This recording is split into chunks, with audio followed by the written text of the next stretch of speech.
Hello, everyone, and welcome to the ESG-CV Reporting Office Hours. My name is Micah Webster. I'm with Apt Associates, and I'll be providing technical assistance for today's webinar. So just to begin, I have a few logistical announcements that I'd like to go over. If you are having any audio difficulty using your computer audio, we encourage you to call in using one of the following numbers, either the toll-free or the toll number, and to use that access code on the screen. I'll also type it into the chat now. And you can use these to access the audio. I'll also remind everyone that there will be a recording of today's session, along with the slide deck, which will be posted to the HUD Exchange within 2 to 3 business days. Now, at the end of this webinar, there will be an opportunity to participate in question and answer. And if you wish to ask a question verbally, you can let us know by raising your hand in WebEx. And to do that, at the bottom of your screen, select that participant icon with the head and shoulders, and select the raise hand icon. And once you've raised your hand, when it's time, we will notify you that you are unmuted. You can ask your question verbally, and then we'll mute you again once you've been able to ask that question. And we also ask that once you've had the opportunity to ask your question verbally, to please lower your hand. We can't lower your hand for you, so that's why we ask. And also, please do make sure that when you're asking that question verbally, you are not double muted on your phone as well. We also encourage folks to ask questions using the chat feature. So again, at the bottom of your screen, there is the chat icon, which you can click. And to ask a question, we ask that you send it to everyone so that we can all see your question. As a reminder, if you send it to all attendees, the panelists will not be able to see that. So that's why we encourage you to use the Everyone feature for chat. Today's presenters will be William Snow of the HUD SNAPS office, the Office of Special Needs Assistance Programs, and Michelle Budzik of the Partnership Center. And they'll be assisted by myself, and Meredith and Rob of PCL to help with question and answer later on. And with that, I will pass it over to William. All right. Thanks, Micah.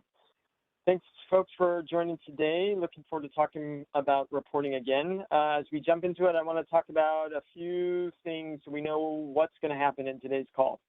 So today's call is about ESGCV quarterly reporting. We do not intend to talk about other topics. So if you have questions around general eligibility or other things, we may take a crack at it, but we're likely going to push you to either the AAQ or the Friday office hours, general SNAPS office hours, where those questions tend to be answered. So we do want to focus today's session on ESGCV quarterly reporting in particular. We know that some folks are new to the reporting process.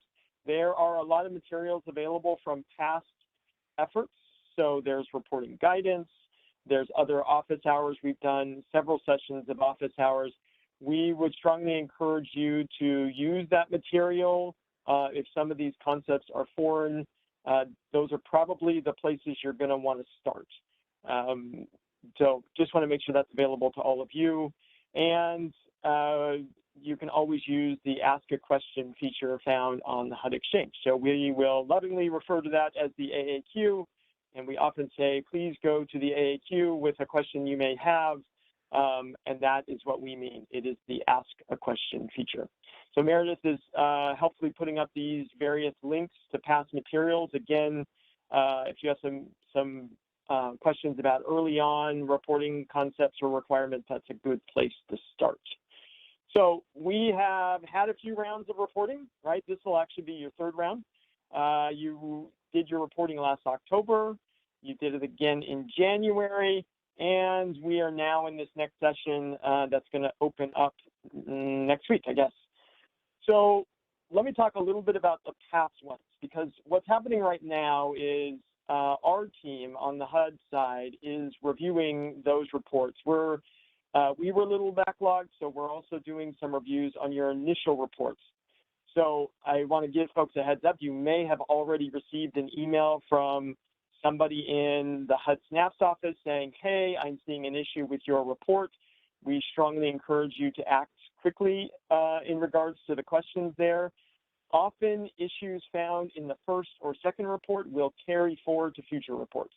So it's really, really important that we correct issues as quickly as possible so that you don't have to deal with them in future rounds. That's the real goal here. But also I did want to just let you know, if you're getting emails, yes, please respond to them. Folks are trying to help things get corrected on past reports.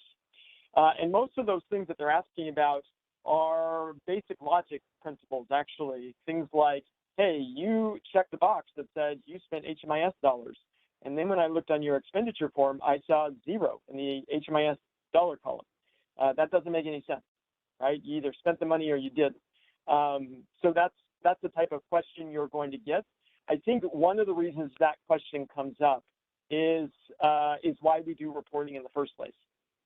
So as a reminder, the quarterly reports in particular, they are about reporting on activities that you completed.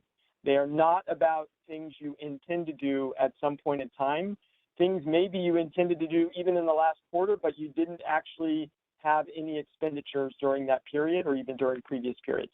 So reports are about actual things done, not about things you intend to do in the future.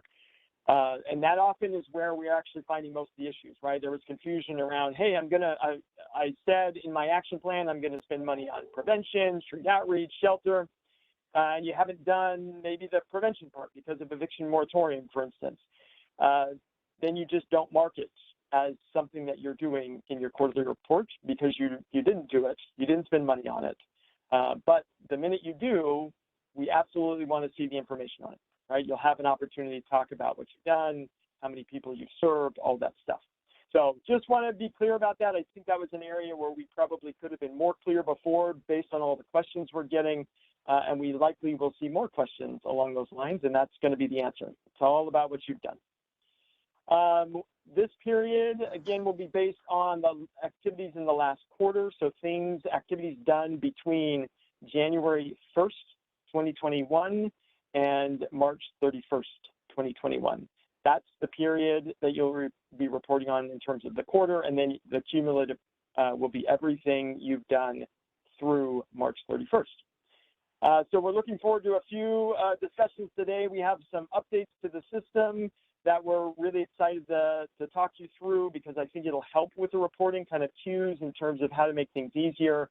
We'll talk a little bit about some of the updated guidance we provided, and we will then jump to your questions. So with that, I'm going to turn it over to Michelle. Before we move on, William, would you actually be able to field Denise's question as an example of the expenditures discussion that you were just saying? She asked that they've now made a portion of decisions or made funding decisions for a portion of their ESG-CV allocation here in February. I do not anticipate having any expenditures for the second quarter reporting from these awards. So is there anything I need to do in the bundles reporting for these new awards, or will it take place in the third quarter reporting? Great question. So Denise, we didn't pay you to ask that question, but I really appreciate it because that's exactly the right question. So the short answer is you won't do anything, right? You've portioned it out. You know what you're going to do. You didn't have any expenses up through that period for those new allocations or for the new costs that you're going to allow in the future. So you will not include anything in the bundles. You won't check a box associated with those costs unless you've already spent money on them. Maybe you did it with first allocation costs. So you will essentially do nothing in relation to that second allocation piece because it looks like nothing happened through March 31st. Okay, thanks for that question, and we'll give it back to Michelle. Thanks, William. Just to follow up a titch on what William was saying there, if you receive 2 allocations of funding, but you don't have 2 separate reports, these are all one report. So if you funded a shelter with some of the money from the initial, from your first round of funding, and then you fund the same shelter to continue with your second round of funding, that's the same project, that's the same report. Don't treat these allocations as if they're two different reports, two different pots of money, two different anythings. They're all one when we're looking at it for this purpose. So you will see if you go to your submission launchpad in Sage that we have added some Q2 updates. And if you click there, they will appear. They're also posted on the HUD Exchange. And so our general reporting, our first series of guidance, then the Q1 updates, the Q2 updates, they're all there. And so if you're new to reporting, we encourage you to read all three of them. If you've done this before, Q2 is going to pretty much go through what I'm doing today and giving you some screenshots and put it in writing. We did some things to help you because, again, as William said, it's a logical report. And so if you tell us in reporting requirements you're doing something, we're going to look to see, is there a project listed on the project form for the thing you told us you were doing in reporting requirements, or is there an activity narrative? And then we're going to look one more time to say, and are there financials with that? Did you show the expenditures? So we expect to see all three of those line up, and when they don't line up, that's when your reports are getting rejected. For almost all rejections at this point, they're because you guys can't get them lined up. So we've done some things to try to help you. We put these yellow stars in the lineup so that you can kind of follow the stars. So you'll see on your submission launchpad, the first thing is this reporting requirements box, and we put a star there. Whatever was in the reporting requirements box, the last reporting period, is carried forward to this reporting period. So obviously in this example, the person checked yes, that they had a grant agreement, yes, they had made expenditures, and yes, they spent money on admin and hand washing stations. Now this quarter, they're adding expenditures and services for emergency shelter and rapid rehousing. And so when you started out looking at your form, it looked like this. When you save this form, you're going to also see emergency shelter and rapid rehousing added to the list of things you said you were doing. So, and that list will stay up there so you know what you've already said. So hopefully that'll help some. Then, if you said emergency shelter and rapid rehousing, you'll see that there's a star on the emergency shelter and rapid rehousing project page. We would expect then to see projects listed under emergency shelter and rapid rehousing. By putting those projects there with a start date, those projects are going to show up now as having started and being active, and will show up in the bundle request to your HMIS leads or victim service providers, and we'll get the client service data then on them. If you started the project before this reporting period started, this reporting period again is January to March.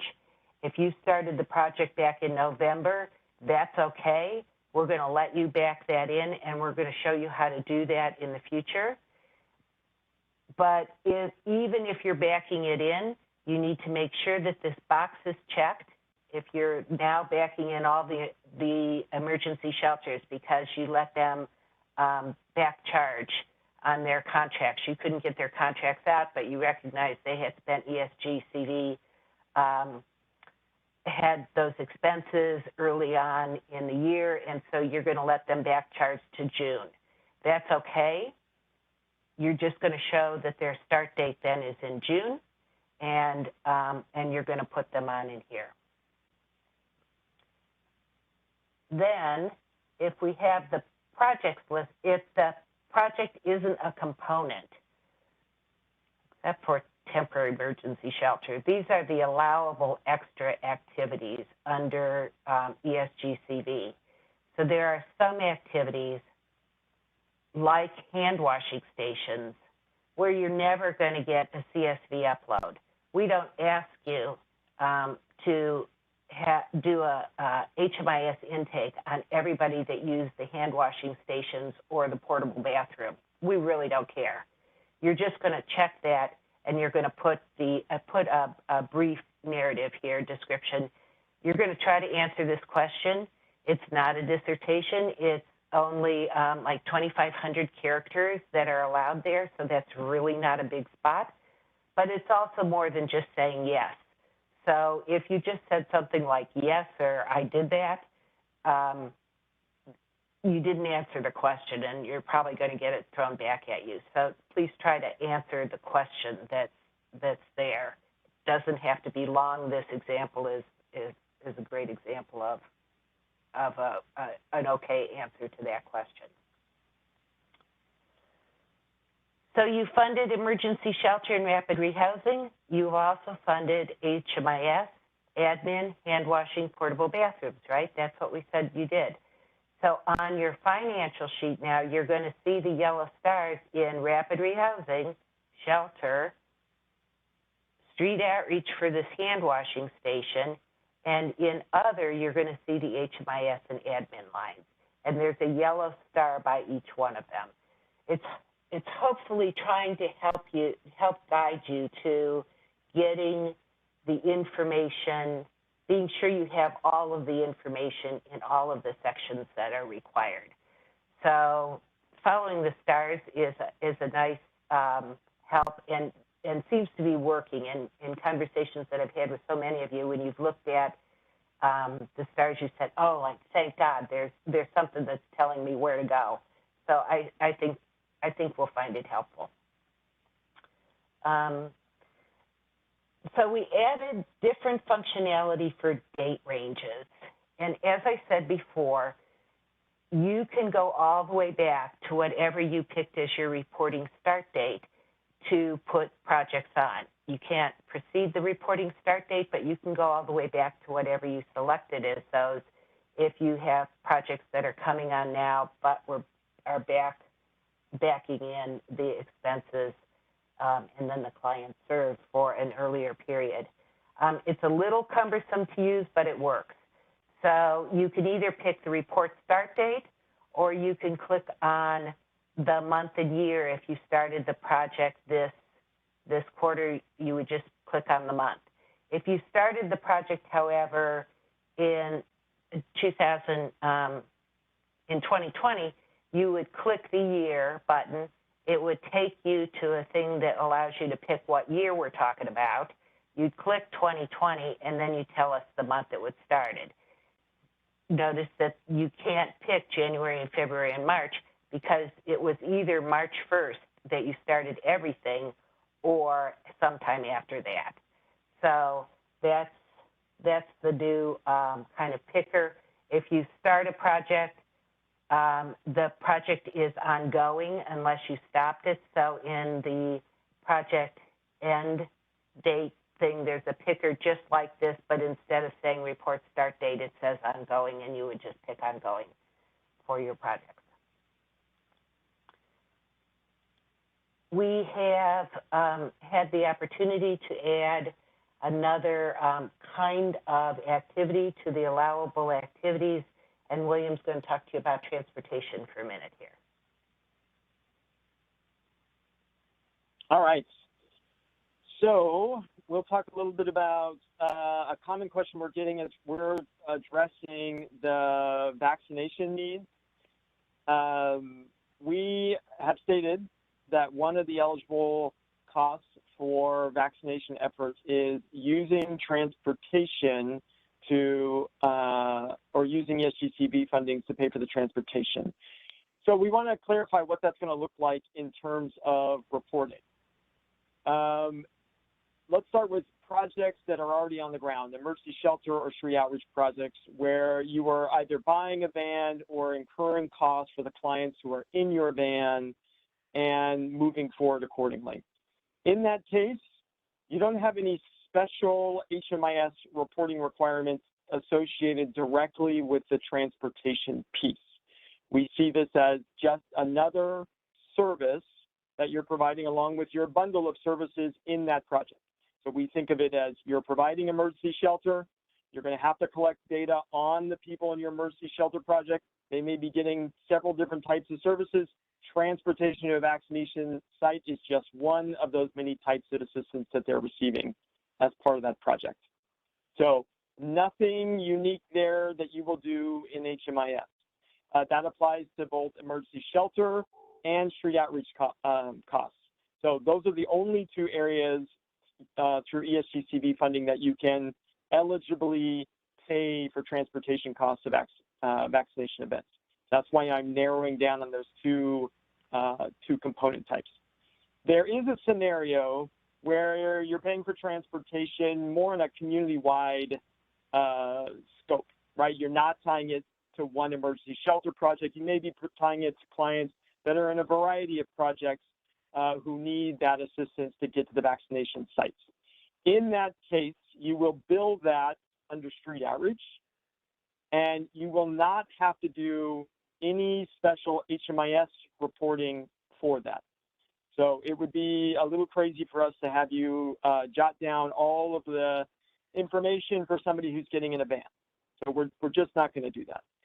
You are going to have to tell us in any scenario, regardless of how you fund it, as long as you're using ESG-CV funds, you will need to tell us in narrative form why you did what you did, right? Like, how is this tied to your COVID response? And tell us a little bit about what you did. I should note that we are noticing some of the narratives are really short, unnecessarily short. We have a 50-character limit. We figured that that would never be used. It's being hit relatively often because folks aren't providing any level of detail about what you're doing. We actually need a little bit of information, right? 50 characters is hardly anything. Please tell us what you're spending your money on. Don't assume that we know it, right? We have 362 recipients. There are hundreds and hundreds of sub-recipients. We do not know what you're doing exactly. Just give us a few sentences. We don't need a tome. We don't even let you do that, but we need something. And it is wise for you to tell us how that activity ties to COVID. With something like vaccination transportation, that's pretty easy.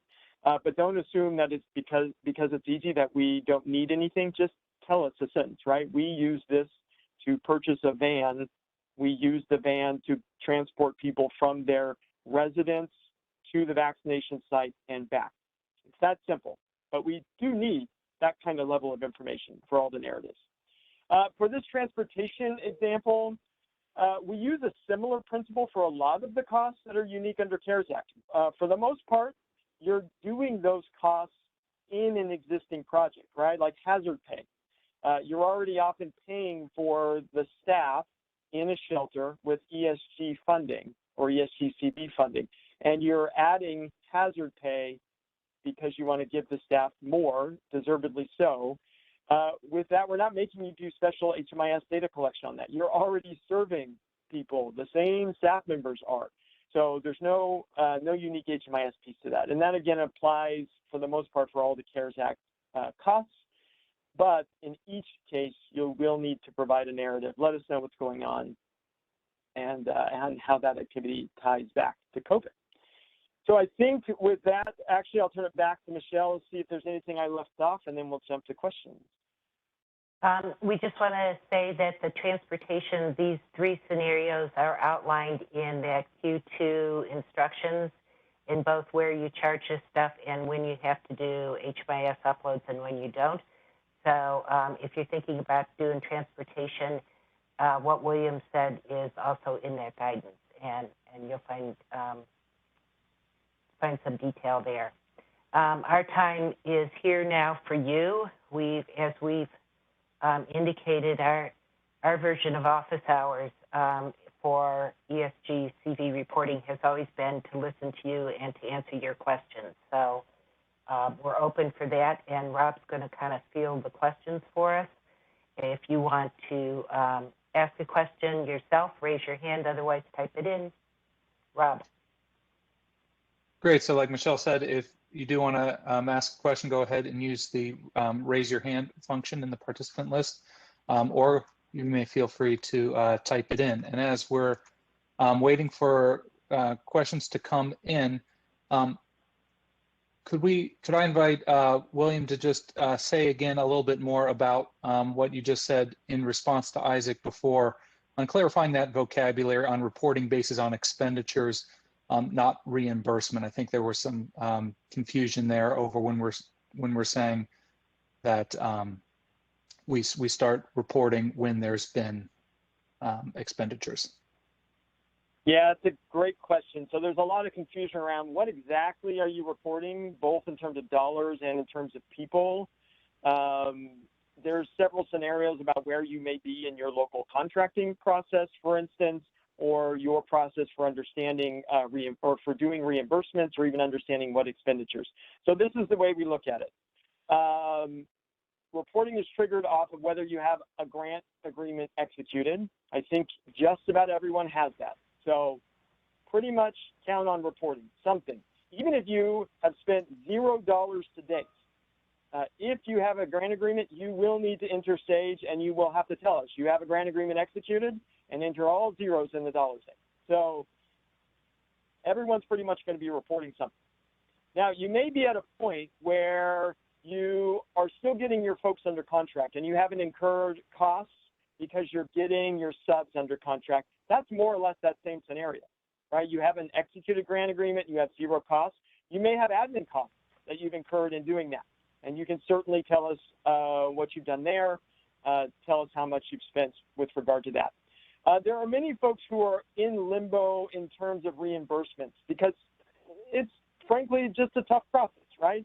So you may know, for instance, that a shelter incurred costs, maybe $100,000 because they've been providing services for the last 8 or 9 months, and you know you're going to reimburse that.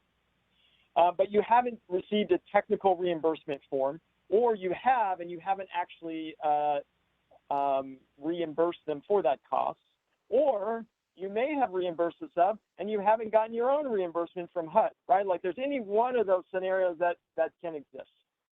For the purposes of reporting, the thing we care about is the cost expended. We don't care about where you are in the reimbursement process.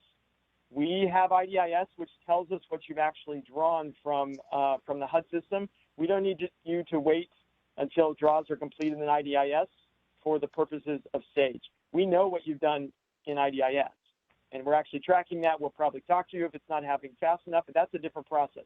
Here, we want to know what you have expended or what your subs have expended. Now, the one caveat that I'll give to that, that's kind of an exception, is if you are still getting under contract with folks, wait to report anything on folks or sub-recipients until they are under contract. So that's the one thing where we say hold tight on that. You can still go back and reimburse for costs all the way back to last January or up to January 20th of 2020, and you can report that information. The reports are set up that way. So just again, quick summary. If they've expended costs, you or a subrecipient, we want to know how much money that is and the people associated with it. So we talked a little bit before around the challenge there. I want to acknowledge that here.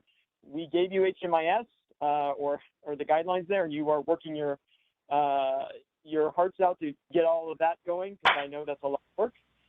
That is great. That system's in place. We have not really given you a standard way to track your expenditures from subs. I know we've given some state tools and some others. This is what I would say. Find a local process. It could be as simple as setting up an Excel spreadsheet and asking their subs to tell you anytime they're doing a reimbursement, or just at, maybe the 5th day after the reporting period starts. So that would be, April 5th. You require each sub to tell you what they've expended. Find a process, whatever that works for you, create a way to track expenditures to date so that you can give us that information when you do your quarterly reporting. And one of the reasons for this, we can't put a final point on the reality that it's a lot of money. There's a lot of pressure right now from the Hill and from other funders, quite frankly, to see results. And there's frustration that the money's not being spent fast enough. We have lots of knowledge around why that's happening. And a lot of it has to do with you guys have a lot that's on your plate. You have other funding sources you're working with, right? Trying to spend out TRF, trying to now deal with ERAP, deal with FEMA, right? All of these things going on. And yet the questions are still coming, right? Like we know you've spent money and we want to be able to share that story. So please give us that information so that we can tell the folks on the Hill that yes, the money is being spent. Yes, it's needed. Yes, yes, yes. And this is what's going on. So we use this to tell your story, to kind of help folks understand, yes, the need, and yes, you're doing a whole lot of work to address the crisis out there. So just want to lay that out there as we think about why we have some of these requirements as well. Michelle, were you going to add? Looks like you were thinking about adding on to that. No, I was going to add on that. Will you please type in writing for these folks that want it in writing that the first period and the second period of dollars goes in the same report? They're looking for where that is in writing, and it's nowhere. So could you just write that here so when they pick up their chat, they have William Stowe said it can be in the same report in the same project? Yeah, you're talking about the allocations, right? First Yep. allocation money, second allocation money. Yeah, Yep. It's funny because I was looking for the question from Natalie, like, where is that said?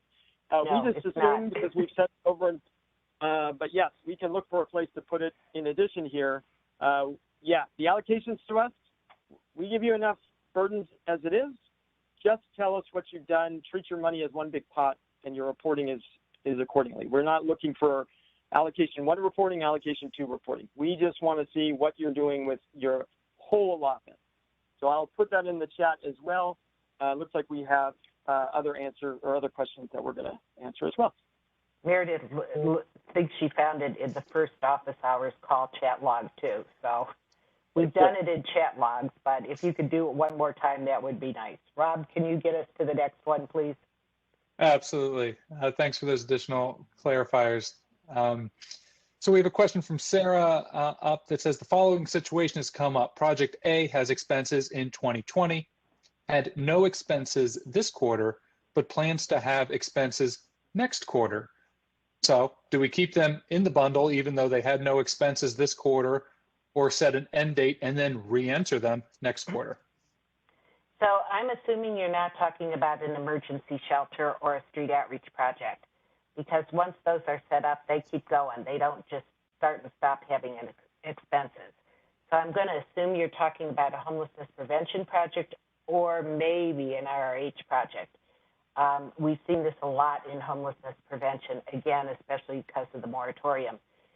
If it's a homeless prevention project or an RRH project, it's a project that's set up in your system as a standalone project. So in your HMIS, there should be a project just for the people that are being served with ESG-CV funding in homelessness prevention by the subrecipient you gave the funding to. If that's the case, as long as they don't enter anybody else in the project, you don't have to be closing and opening the project. Just let it go, and there just will be 0 people in this project, in this quarter's report. And if you want to comment on that and say it in the additional comments form that that's what you did for the workers, that would be great.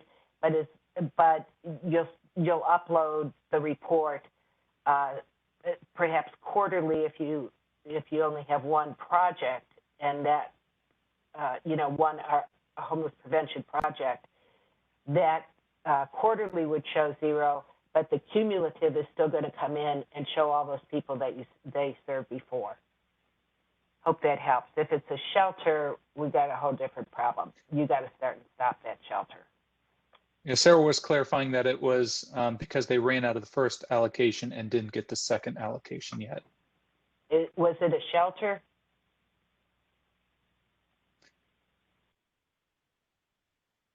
We'll see. Oh, she says yes, some are shelters. Let the shelter backdate and keep the shelter going. Otherwise, you got to stop the shelter, and then we'll restart it, because the shelter is carrying data on all of those clients that you didn't fund. So either back up the funding, to butt the contracts together, let them back charge into you, or stop the CSV, and then you got to start it again. So close the project, and then you're going to reopen it. So that sounds good. So it sounds like that that answer made sense there. Turning now to Jessica. Jessica's asking, if we're a subrecipient and the HMIS lead for our community, are we going to be the ones uploading the CSV bundles? No subrecipients upload their own bundles unless they are a victim service provider. All of the work, if your data is going into an HMIS, all of the work for reporting is being done by the HMIS lead. You're not even getting asked for data. We recognize that you're doing, the majority of the work out there, actually trying to get these people served. Yeah, maybe I didn't read it clear enough here. I think she's saying they're the subrecipient and the HMIS lead.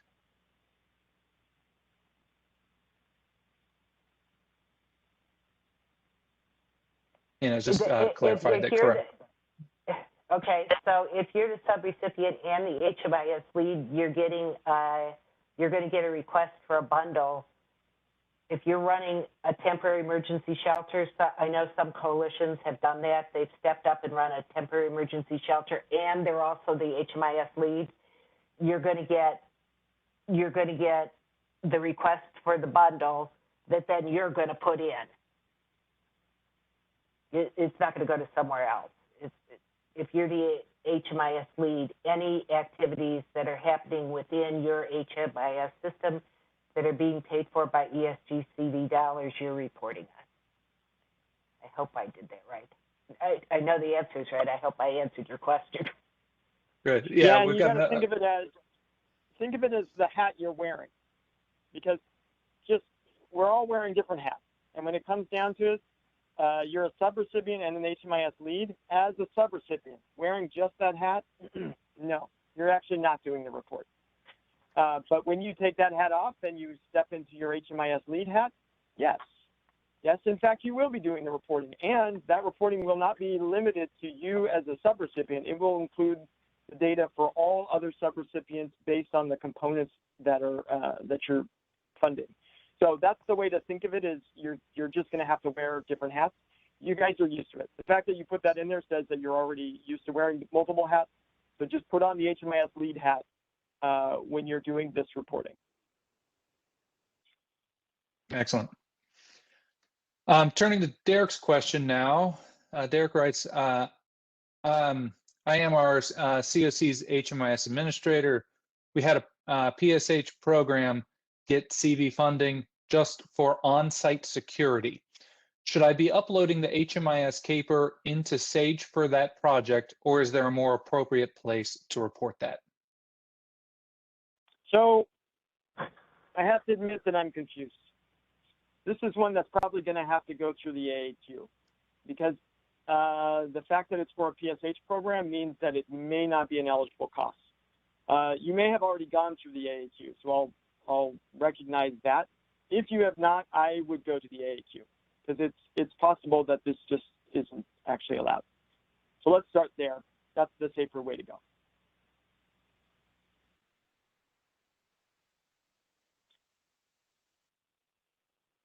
Great.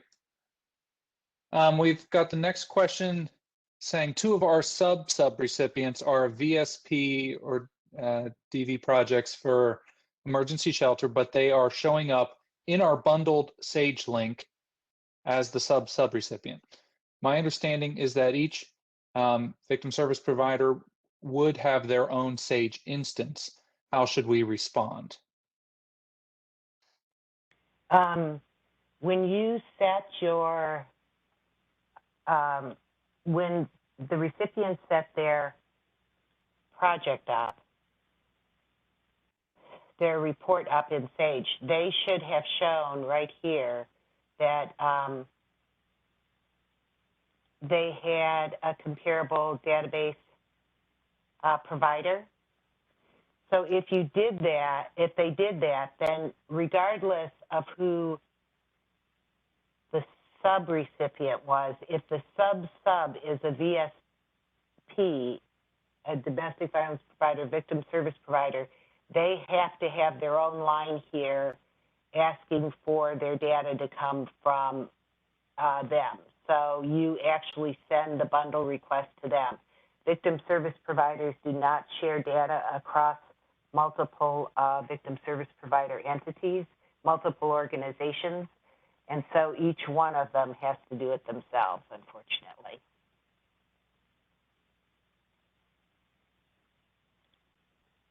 Great, thanks. I hope that clears that one up. Kim, I'm reading your question, and I missed when it came in, so I'm not sure I fully understand the question. If you're able to raise your hand and come off mute, that'd be really good, or to otherwise clarify it. I don't know if this, yeah. So Robin, we could let Kim off mute here. Yeah. Transportation So we're adding a new line item for the community-wide option.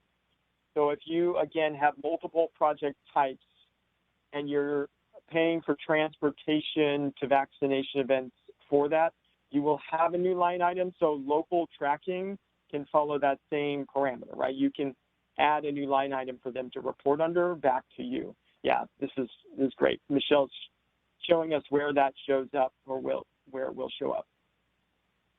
It will show up here if it's a separate line item. I think they were told to put it under essential services up here, though. Let me check the guidance on that and say that, but if there's a transportation line item, it'll come in right here. Yeah, I'm pretty sure we added a new line item, but if not, put it essential services. It will definitely be under street outreach, but I'm like 99% sure we. Yeah, I kind of remember this, and I just don't see it on the screen. So it should be right here above training.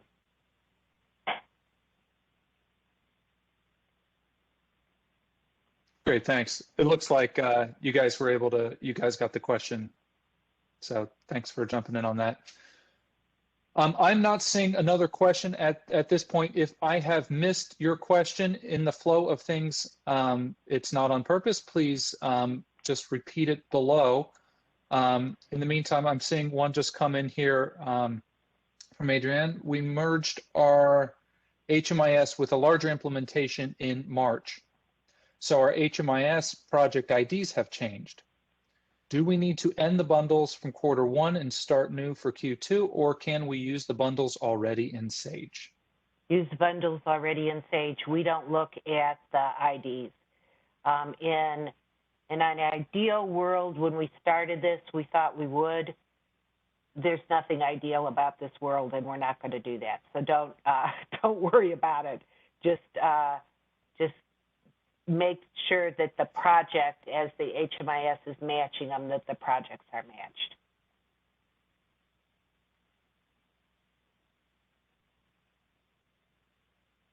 And it does look like we have one hand raised, so I'm going to go ahead and unmute Francisco Arnaiz. So Francisco, you are now. Oh, yes. Well, you are now unmuted and can ask your question. Thanks, Micah. I thought I'd ask it because I really didn't want to type this out. It'd be more confusing. So let's see. Working with LA County, we're talking about whether or not they should include a project that has not, in which they as a subrecipient don't have a contract with their SubSub Recipient yet.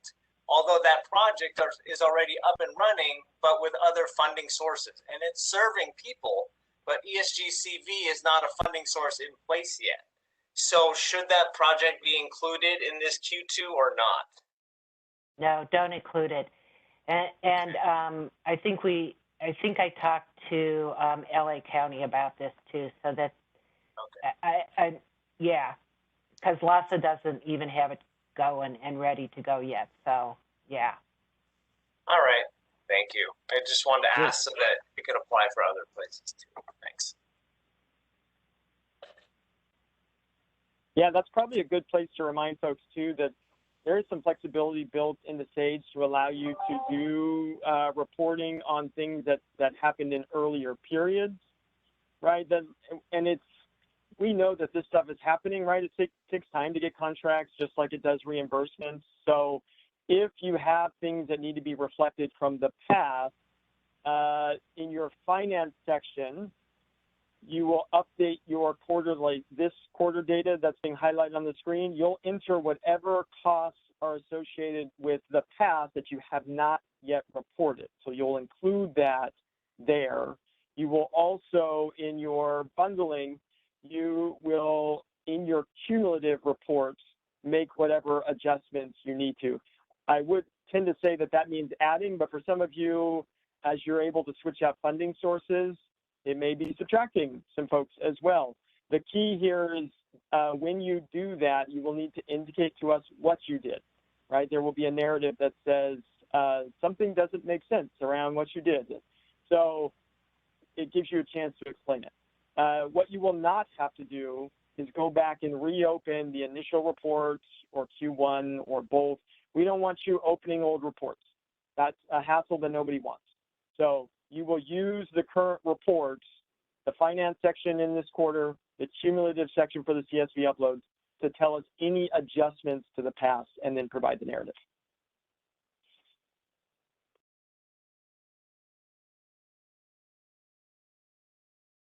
Very good. Well, that takes us to the end of the questions that we currently have in the chat or in the hand raised list. So I know we got asked yesterday more about finances, and I just want to point out one more time for you that any activity that you haven't, any money that you have expended that you haven't reported in a previous period goes in this quarter. And if you reported something in a previous period that you shouldn't have, and you need to make a financial adjustment, just make it in this report. Nobody is auditing this report. What we're looking for is expenditures. So when William gets called by the Hill to say, how much money did we spend on XYZ in my district, he knows the answer to that. That's what we're looking for. That's a helpful reminder, because the auditing is going to be all about your documentation, right? Who's eligible? Did you incur expenses? You have receipts to show that those were all eligible, all your timesheets, all that stuff. That's what's going to be looked at in the audit. They are not going to pull up your latest QPR and go through each one, or they shouldn't. If they do, we're happy to help any confusion that arises there. But that's not what we envision. That's not what our monitoring envisions. When HUD staff goes out, we may look at these reports to get a sense of what's going on, but they're not going to be the last word in terms of what an audit or monitoring looks like. That's all about your documentation, showing you're eligible. It's a little different than reporting. Great. We've got a question coming in from Tracy. It's the last one here if you want to read along. Tracy has a sub that has both ESG RRH and ESG-CV RRH and does not want to have separate projects. The HMIS admin was not informed of the ESG, regular ESG RRH, so they were entering all of their clients into the ESG-CV RRH for the clients from ESG RRH. Is that okay? And if not, how can Tracy fix this? Tracy isn't the HMIS lead, is she? The HMIS lead has to fix that. They have to create a separate project, and then administratively, they've got to pick up the clients that were in the wrong project and move them over into the right project. There must be separate projects if you got ESG versus ESG-CV, and there must be separate projects in your HMIS for RH and homelessness prevention if you got funding from the state and the city, both for ESG or ESG-CV. So if the state, the city, ESG and ESG-CV all funded the same agency to do RRH, they're going to have 4 different projects set up in their system. Great. Tracy was affirming that they're the HMIS lead, and it's saying they inform them of this, but that the SubSub doesn't want to fix this. No, it's not the SubSub's choice. Got to do it. Sorry. Pick it up and move it, Tracy. Make it right. And if you need support on that, if you put in an AAQ, either to the HMIS desk, Meredith will help you, or Sage desk will help you.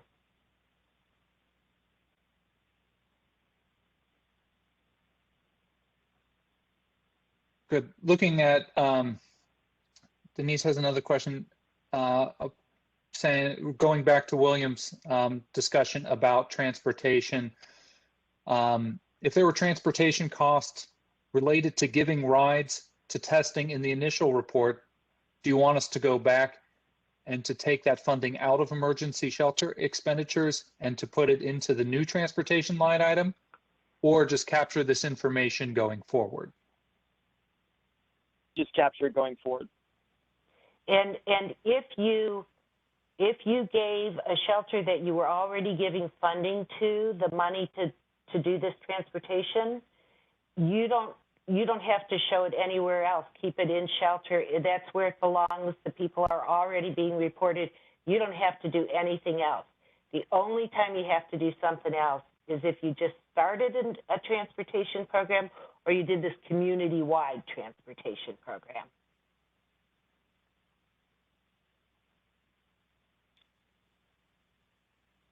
Very good.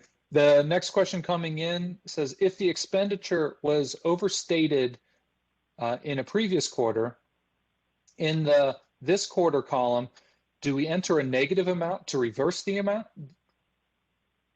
I'm hopeful that you still have a line item in there and can just subtract it from the dollars that are in there.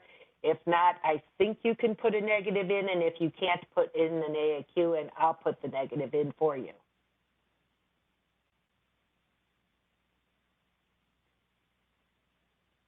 Excellent. Again, that's the end of the questions that I'm seeing right now. We can wait a moment to see if anyone's entering one now, or if you would like to, again, ask yourself, always feel free to raise your hand.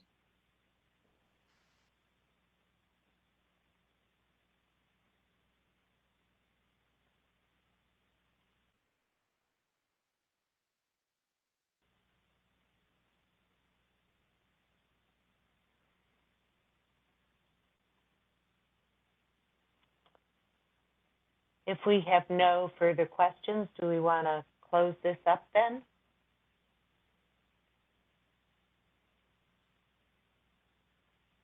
I think that makes sense.